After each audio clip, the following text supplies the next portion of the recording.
Hello guys, my name is Cornelius L. Durano, and today we will talk about the philosopher, the philologist, the poet, and the composer Friedrich Nietzsche. Now, who is Friedrich Nietzsche?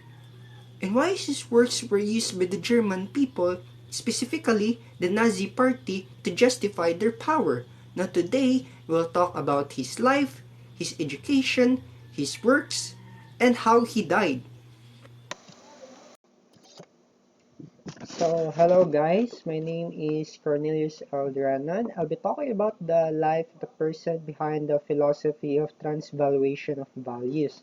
So, in this topic, I'll not be talking about the transvaluation of values, I'll be talking about the life of Friedrich Nietzsche. So, how do we pronounce his name? In German, we pronounce his name as Nietzsche. Friedrich Wilhelm Nietzsche. It's not Nietzsche, it's Nietzsche. So, who is Nietzsche? So Friedrich Wilhelm Nietzsche is born 15th of October 1844 of Rockenbein, Lutzen, southwest of Leipzig. So his death was in the 25th of August and 1900s. The cause of his death is stroke. So Friedrich Wilhelm Nietzsche was a German philosopher of the 19th century. When we say 19th century, Friedrich is the person who challenged the foundation of the Christianity and traditional morality. So in 19th century, it was around 1801 to 1900s. So Nietzsche was an atheist for his adult life and didn't mean that there was a God who actually died, rather than our idea in one hand. He also quoted, God is dead. But most of the people misinterpret his quote and took it in a literal way. So this is where Nietzsche was educated. So this is Friedrich Wilhelm Nietzsche's education and historical background. So first, he studied in Skopforta, which is located about 4 kilometers from his home in Nuremberg. He studied here in 1858 to 1864 at the age of 14 to 19 years old. A small description from his school in Skopforta is that this is where he prepared his university studies before transferring to University of Bonn and transferring to Leipzig. So in here, Nietzsche met his lifelong friend Paul Dawson, and here he also wrote poetry and plays. In in 1863, he produced an autobiography at just the age of 19. It was already a great contribution, or it was already a great achievement for him at his time, because not all people are fortunate enough to have education in his time. So in Skopforta, he also studied philology, literature, and philosophy. And after studying in Skopforta, he transferred to University of Bonn, which is located at Bonn, North Rhine-Westphalia, Germany, in 1864. He entered here as a theology and philology student, and he also attended lectures by Uthon John and Friedrich Wilhelm Ritschl, whom he is inspired, and he followed him in University of Leipzig in 1865, which is located at closer to Nietzsche's hometown in Nuremberg. So Nietzsche quickly established his own academic reputation through his published essays on 2 centuries BCE poets, Theognis, Simonides, and as well as Aristotle. Because of this, Nietzsche, at the age of 24, became a professor, but because he was humiliated by his peers or alienated by his peers, he was forced to retire at the age of 35, and he have gone to Sils Maria, where he silently lived and worked with his masterpiece. So this is Nietzsche's home in Sils Maria, Switzerland. In here, he made some of his works, which is The Birth of Tragedy, Human All to Human, the Gay Science, which is a very big book. It has 4 volumes or 5 volumes. Number 4 is Thus Spoke Zarathustra. Number 5, Beyond Good and Evil. And the last one is the Genealogy of Morals.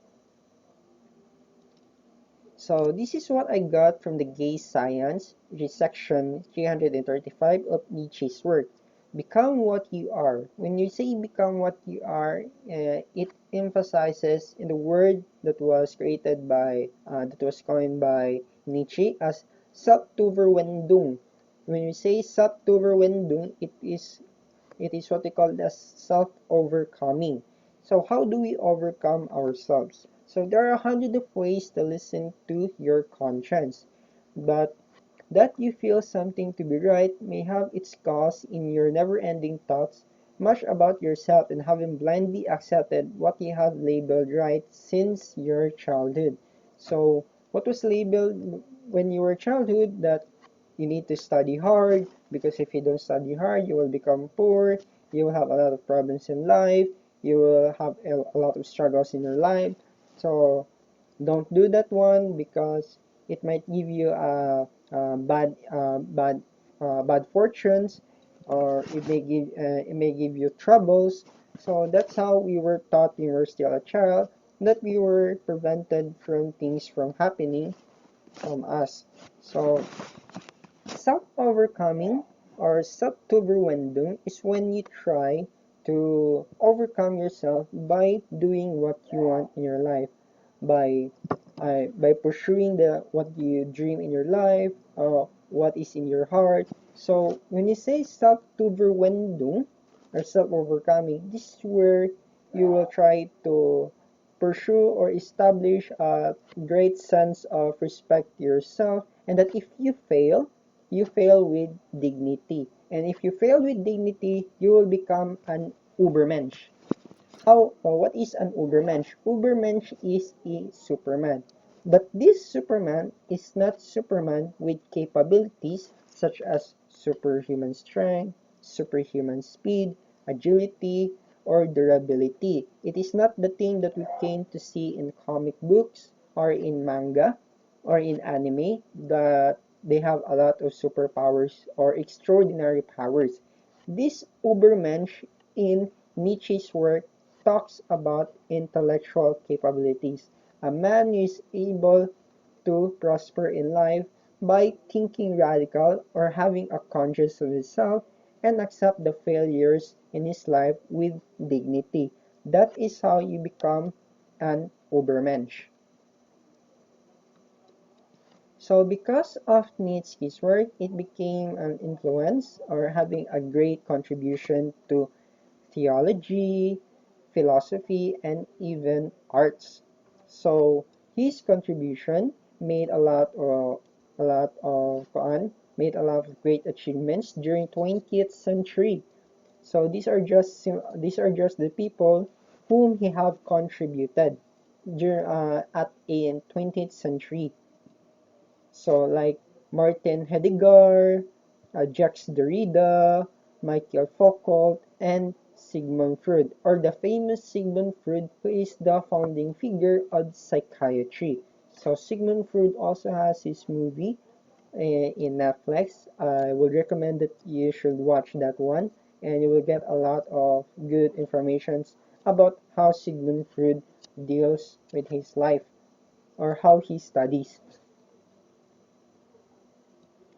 So Nietzsche suffered a collapse in 1889 while living in Turin, Italy. The last decade of his work was spent in a state of mental incapacitation. The reason for his insanity is still unknown, although historians have attributed it to cause as varied as syphilis, or what they call infectious disease, or an inherited brain disease, a tumor, or overdose by sedative drugs. One thing that one thing that you need to know about Nietzsche is that Nietzsche doesn't drink beer.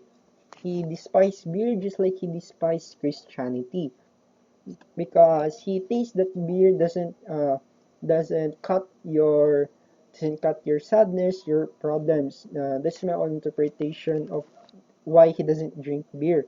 Other thing about that is that he suffered mental breakdown. just by seeing a horse being beaten by its owner at the street. So these are just some of the facts about Nietzsche. So after a stay in an asylum, Nietzsche was cared by his mother in Nuremberg and his sister in Weimar, Germany. He died in Weimar in August 25th, 1900s.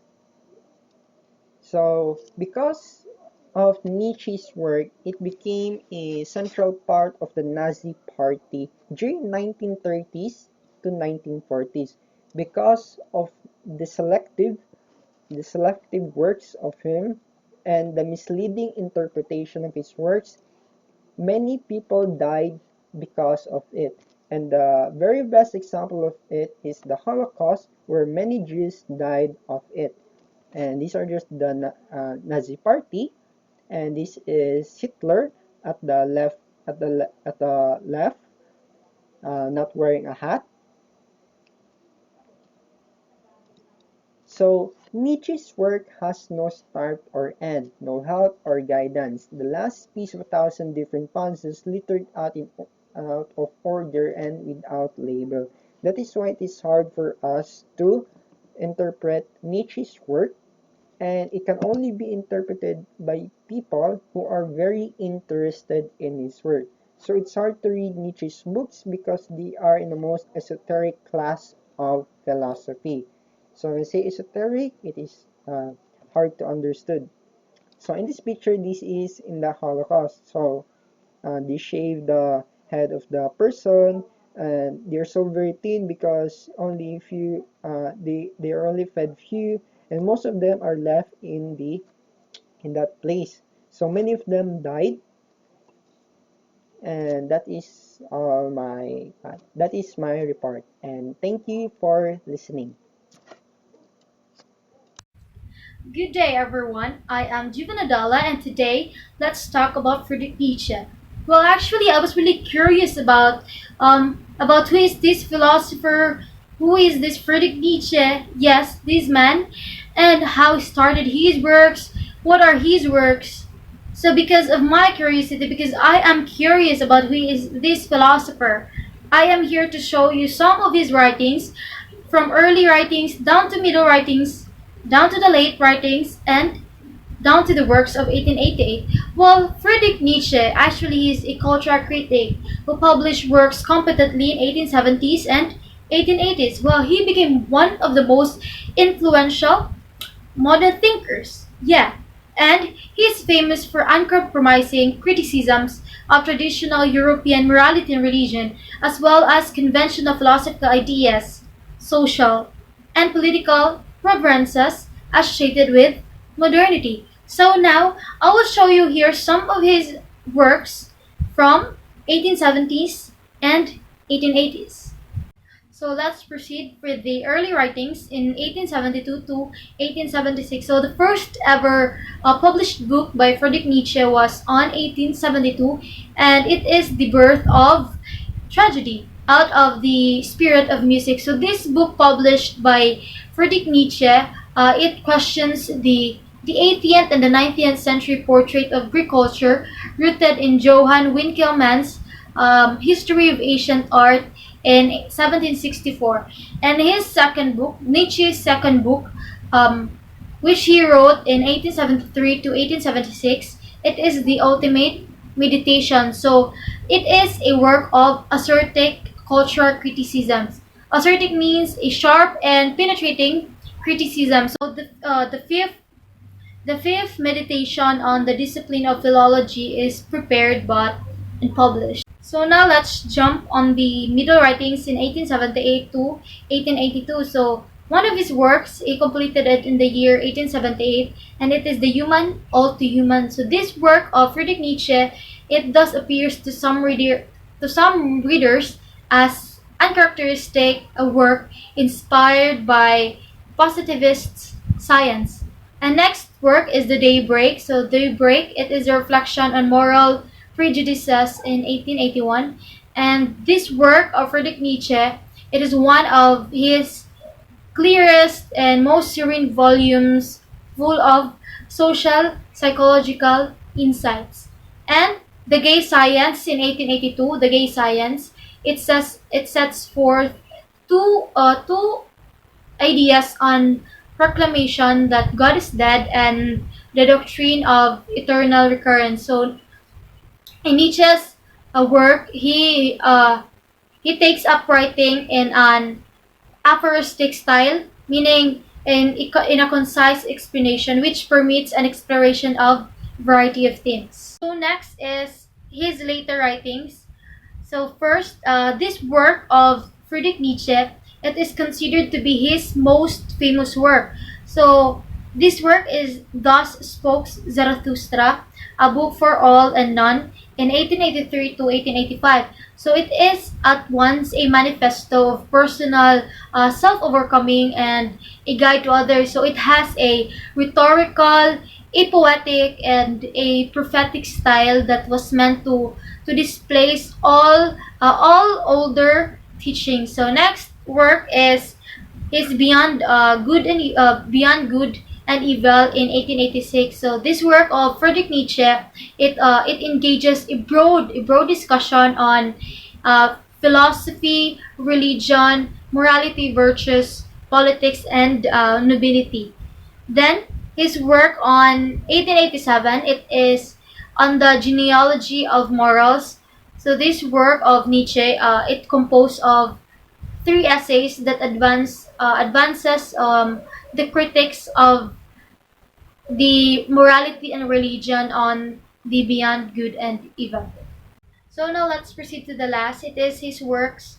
It is his works in of 1888. So it is the case versus the case of Wagner, a musician's problems, then the Twilight of the Idols, then the Antichrist cursed on Christianity, redemption, and noble values, and his final book. It is the Ecce Homo, or How One Becomes What One Is, and and again also, Friedrich Nietzsche, he produced numerous writings that were not published during his lifetime.